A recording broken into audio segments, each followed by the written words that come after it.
আসসালামু আলাইকুম viewers, welcome back to my channel. এটি স্টুডিও থেকে আমি তিশা আছি আপনাদের সঙ্গে। স্টুডিও থেকে আমাদের এবারের আয়োজনে রয়েছে ক্যামতাসিয়া স্টুডিওর মাধ্যমে কিভাবে আমরা বেসিক লেভেলের ভিডিও এডিটিং করতে পারি। কেন ক্যামতাসিয়া? হ্যাঁ ভিউয়ার্স, ক্যামতাসিয়া সফটওয়্যার ছাড়াও আরও বেশ কিছু সফটওয়্যার আছে যেগুলোর মাধ্যমে আমরা ভিডিও এডিটিং করতে পারি। এই সকল সফটওয়্যার ব্যবহার করার জন্য আপনার পিসির কনফিগারেশন হতে হবে অনেক হাই, কিন্তু ক্যামতাসিয়া এমন একটি সফটওয়্যার যার জন্য লো কনফিগারেশনের পিসি দিয়েও আপনি খুব সহজে ক্যামতাসিয়া সফটওয়্যার ইনস্টল করে ভিডিও এডিট করতে পারেন। আর আমি আপনাদের সামনে নিয়ে আসব পর্বভিত্তিক ক্যামতাসিয়া স্টুডিওর বেসিক লেভেলের ভিডিও এডিটিং। আশা করি সঙ্গে থাকবেন। আর আজকের পর্বে থাকছে কিভাবে আমরা ক্যামতাসিয়া স্টুডিওর মাধ্যমে স্ক্রিন রেকর্ড করি। তাহলে চলুন শুরু করি, আর সে পর্যন্ত আমার সঙ্গেই থাকুন।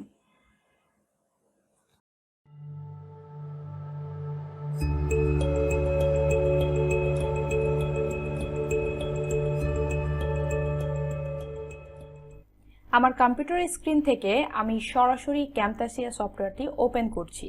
সো যেহেতু আজকে আমি দেখাবো ক্যামতাসিয়া সফটওয়্যারের মাধ্যমে কিভাবে আমরা স্ক্রিন রেকর্ড করতে পারি। সো এটা কিন্তু আপনারা 2-3 ভাবে করতে পারেন। সো প্রথম ওয়ে হচ্ছে, আপনি যদি আপনার ক্যামতাসিয়া সফটওয়্যারের শর্টকাটের উপরে রাইট ক্লিক করেন তাহলে আপনি এখানে 3টি অপশন দেখতে পাবেন। একটি হচ্ছে রেকর্ড দ্য স্ক্রিন, আরেকটি রেকর্ড পাওয়ার পয়েন্ট, আর একটি হচ্ছে ক্যামতাসিয়া 9। সো রেকর্ড দ্য স্ক্রিনে যদি আমরা ক্লিক করি তাহলে কিন্তু আপনারা দেখতে পাচ্ছেন সরাসরি রেকর্ড স্ক্রিনের এই পেজটি চলে আসবে। এটি হচ্ছে প্রথম ওয়ে। এরপর চলে যাচ্ছে সেকেন্ড ওয়ে, আবার ক্যামতাসিয়ার উপরে রাইট ক্লিক করছি এবং তারপরে দেখুন এখানে ক্যামতাসিয়া 9 লেখা আছে। সো সরাসরি ক্যামতাসিয়া 9 এ ক্লিক করছি এবং ক্যামতাসিয়া 9 সফটওয়্যারটি ওপেন হতে একটু সময় লাগে। সো ক্যামতাসিয়াতে ক্লিক করার পরে আপনারা এরকম একটি পেজ দেখতে পাবেন। সো বাম পাশে লেখা আছে গেট স্টার্টেড, যার আন্ডারে 3টি অপশন রয়েছে, new project, new recording, open project. আর ডান পাশে আপনারা দেখতে পাচ্ছেন বেশ কিছু প্রজেক্ট রয়েছে। সো এই প্রজেক্টগুলো আমার পূর্বের করা, যদি কখনো কোনো প্রজেক্ট ওপেন করার প্রয়োজন হয় তাহলে আমরা এখান থেকে সরাসরি ওপেন করতে পারি। এখন আমি সরাসরি চলে যাচ্ছি নিউ রেকর্ডিংয়ে ক্লিক করছি। সো নিউ রেকর্ডিংয়ে ক্লিক করলে আপনারা দেখতে পাবেন যে রেকর্ডিংয়ের এই সেম পেজটি আবার চলে এসেছে। সো আপনারা রেকর্ডিং স্টার্ট করার আগে এখানে বেশ কিছু সেটিংস রয়েছে, চাইলে আপনাদের সুবিধা মতো সেট করে নিতে পারেন। প্রথম অপশনটি রয়েছে ফুল স্ক্রিন। এখানে ক্লিক করলে আপনার কম্পিউটারের পুরো স্ক্রিন আপনারা রেকর্ড করতে পারবেন।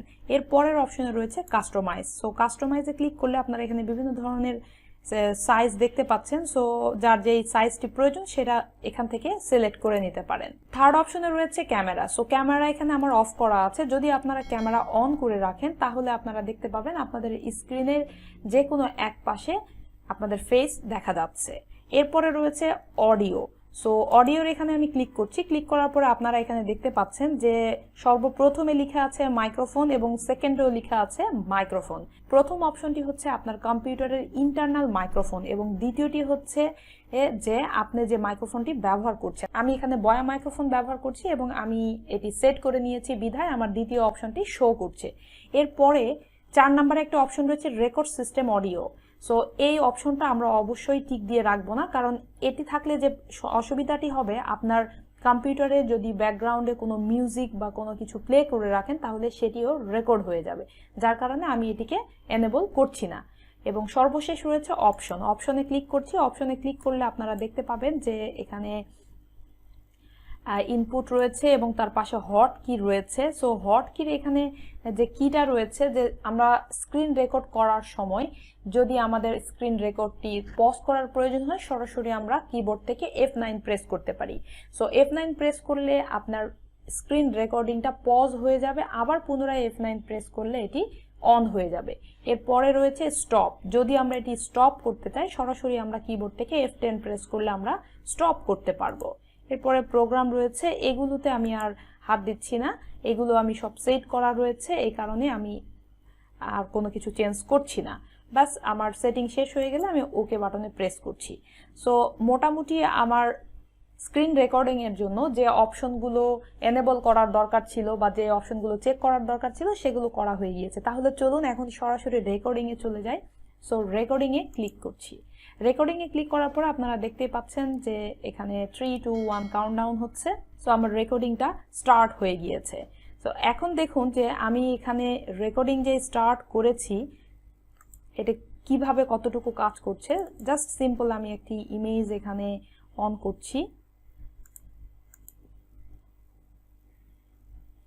আচ্ছা, এখন ধরলাম আমার রেকর্ডিং শেষ। সো রেকর্ডিং শেষ হয়ে গেলে সরাসরি যদি আমরা F10 আমাদের কিবোর্ড থেকে প্রেস করি তাহলে রেকর্ডিংটা স্টপ হয়ে যাবে। এছাড়াও আপনারা এখানে রেকর্ডিং এর সি লেখা আছে, এটাতে ক্লিক করলে এই পেজটি আবার চলে আসবে। এখানে আবার 3টি অপশন রয়েছে, আপনারা চাইলে এটিকে পজ করে রাখতে পারেন সরাসরি কিবোর্ডের শর্টকাট কি ব্যবহার না করেও। এরপরে আপনারা চাইলে এটিকে ডিলিটও করতে পারেন। সাপোজ অনেক সময় হয় যে আমি যে রেকর্ডিংটা করেছি এটা হয়তো বা ভালো হয়নি অথবা এটা আমার দরকার নেই, তাহলে আমি ডিলিট করলে আমার রেকর্ডিংটা সরাসরি ডিলিট হয়ে যাবে। আর যদি আমি এটাকে সরাসরি স্টপ করতে চাই, এখানে স্টপ বাটনে ক্লিক করলেই আমার রেকর্ডিংটা স্টপ হয়ে যাবে এবং অল্প কিছুক্ষণের মধ্যে এটি ক্যামতাসিয়া স্টুডিওতে চলে আসবে। দেখুন লোড হচ্ছে। সো ভিউয়ার্স, এটি হচ্ছে ক্যামতাসিয়া সফটওয়্যার ওপেন করার পরে মূল ফেজ, যেখানে আমরা এডিটিং এর কাজ করব। তো যেহেতু আমি রেকর্ডিংটা স্টপ করেছিলাম এবং সঙ্গে সঙ্গে আমার ক্যামতাসিয়ার মেইন যে ফেজটি সেটি ওপেন হয়ে গিয়েছে। এটি হচ্ছে টাইম লাইন, এখানে ট্র্যাক 1 লেখা আছে। সো এই টাইম লাইনে দেখতে পাচ্ছেন আমি যে কিছুক্ষণ আগে যে রেকর্ডটি করেছি স্ক্রিন, সেই রেকর্ডটি এখানে অ্যাড হয়ে গিয়েছে। আর মাঝের যে অংশে আপনারা রেকর্ডিংটা দেখতে পাচ্ছেন সেটি হচ্ছে ক্যানভাস। আর ক্যানভাসের ডান পাশে রয়েছে প্রপার্টিস, এখান থেকে আমরা আমাদের ওপাসিটি, স্কেল, রোটেশন সেট করতে পারি এবং ঠিক তার পাশে রয়েছে সাউন্ড অপশন। আর ক্যানভাসের ঠিক বাম পাশে রয়েছে, আপনারা দেখতে পাচ্ছেন এখানে লেখা আছে মিডিয়া, অ্যানোটেশন, ট্রানজিশন। সো এগুলো হচ্ছে টুলবার। আর সবার উপরে দেখুন রেকর্ড লেখা আছে। সো এটা হচ্ছে আমাদের তৃতীয় উপায়, যে আমরা চাইলে আমরা এখান থেকেও সরাসরি রেকর্ড করতে পারি। সাপোজ আমার এতটুকু রেকর্ড করা হয়ে গিয়েছে, আমি এখন এর সঙ্গে আরও একটু আলাদা অন্য একটা কোনো স্ক্রিপ্ট রেকর্ড করতে চাই, যার কারণে সরাসরি আমরা রেকর্ডে ক্লিক করলেও আমার এই রেকর্ডের স্ক্রিনটা আবার চলে আসবে। সো আমার যতটুকু প্রয়োজন আমি এখান থেকে রেকর্ড করে নিতে পারি। সো ভিউয়ার্স, এটি হলো মোটামুটি ক্যামতাসিয়া সফটওয়্যারের মাধ্যমে আমরা 3 উপায়ে রেকর্ড করতে পারি, সেটি আজকে আমি আপনাদেরকে দেখালাম এবং পরবর্তী পর্বগুলোতে থাকছে ভিডিও এডিটিং এর ডিটেলস। সো ভিউয়ার্স, আমি আশা করি আমার ভিডিওটি আপনাদের ভালো লেগেছে। আর ভিডিওটি যদি ভালো লাগে অবশ্যই লাইক, শেয়ার, কমেন্টস করতে ভুলবেন না। আজকে এখানে শেষ করছি এবং যাবার আগে বলছি, আপনারা যারা আমার চ্যানেলে অলরেডি সাবস্ক্রাইব করেছেন আপনাকে অসংখ্য অসংখ্য ধন্যবাদ। আর আপনারা যারা আমার চ্যানেলে নতুন অবশ্যই আমার চ্যানেলটি সাবস্ক্রাইব করবেন এবং পাশে থাকা বেল আইকনটি প্রেস করে রাখবেন। ফিরছি পরবর্তী পর্বে।